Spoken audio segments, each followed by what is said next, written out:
Hello everybody, Mike Welsch back with you again from Churchill Downs with the Daily Racing Form Kentucky Derby Workout Report, brought to you by the good folks at Spendthrift Farm, the home of 2020 Horse of the Year and Kentucky Derby winner Authentic, whose first yearlings sell this summer.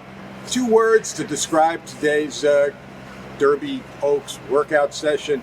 I would say cold, and I was going to say cold and uneventful. My producer and camera person, the one and only Barbara Livingston, liked the word routine instead, so we'll go with cold and routine. And that's exactly what it was. Nothing special happened today. There were no workouts here today. The day appropriately started. The first worker of the morning, last year's Derby winner Rich Strike, who was prepping for the Ali Sheba, just won an easy half mile today in 48 and change. But good way to kick off the remaining part of the run-up to the Derby with the last year's winner working here this morning. Early before the Derby Oak session, again, Angel of Empire was the first Derby horse, first and really only Derby horse out on the track this morning for a routine gallop, and he was followed during the Derby Oak session by the rest of his Derby mates for trainer Brad Cox, filly mates, Oaks mates as well. The first sighting, maybe the most notable sighting this morning, was Confidence Game. We had talked that we haven't really seen him at all since I've been here anyway. He did came out in his Derby towel at 7:30 and galloped somewhere between 1.5 miles and 2 miles. I know he came by me twice, looked just fine. Been some speculation, maybe there's an issue that we haven't seen him out there, but he looked fine this morning. Unfortunately, trainer Keith Asmussen, his father passed away earlier this week, so he has not been here for at least the last 4 or 5 days, maybe longer. But I'm expecting that Confidence Game will have his final Derby prep sometime over the weekend. We got our first look, not my first look, but our first look here of Mage, the Florida Derby runner-up who shipped in yesterday for trainer Gustavo Delgado. He did go to the track today, jogged a little bit and had a little light canter. The big news actually broke last night was the Connections of Mage finally announced their rider for the Derby, and it's going to be Javier Castellano, who did ride Mage in the Fountain of Youth. He is taking off Ray's Cane, actually. He was originally supposed to ride Ray's Cane for trainer Ben Colbert, but he has jumped over to Mage, and as of now, we have no rider for Ray's Cane. Sun Thunder did his thing again today, not quite as sharp as yesterday or as quick as yesterday. He was doing those 14 and change 8 miles, just zipping around there with those blinkers added. He had the blinkers on again today.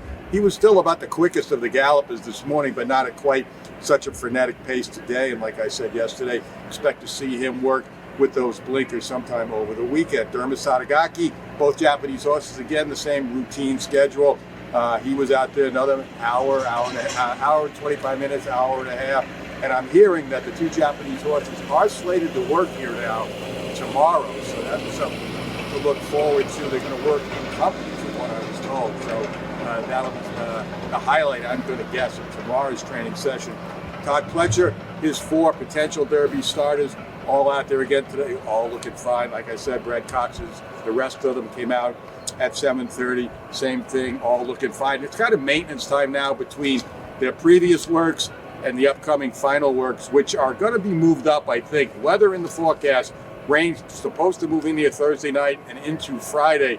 So I won't be surprised to see Todd Pletcher, maybe Brad Cox, move the bulk of their works up to Thursday morning. It can get pretty hectic here on Thursday if that is the case. Other than that, Rocket Can, I saw him go school in the paddock and then come out for an easy gallop with those blinkers on today. Among the fillies, South Lawn made a good impression to me today watching her gallop. Mimi Kakushi was out, the first time I've seen her. I believe she's going to work on Saturday.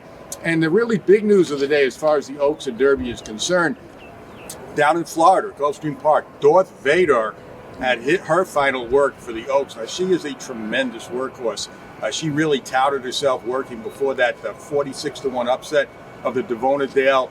She ran in the Gulfstream Park Oaks, had a little bit of a trouble trip, come out of that, just working sensational. I saw her last week, she was brilliant. And this morning, according to the Gulfstream clockers, she was brilliant and then some. She went 5/8 and 58-1, 34.02 opening 3A split. galloped out 11-4 and then continued a mile in 1:39-2. And she did it in a driving rainstorm, according to the clockers. As soon as she came out, it started to rain. The track eventually was listed as muddy down there, but she worked over a track that they called good fast just at the start of that rainstorm. So that's the news today from here at Churchill Downs. Like I said, things are going to get more hectic. Probably Thursday's going to be the big work day. Maybe Friday as well. We'll have to watch the weather. That's going to be something we're going to keep an eye on. So I'll keep an eye on the weather. You keep an eye on DRF.com, where we still have the best coverage of Kentucky Oaks, Kentucky Derby 2023, right through next Thursday.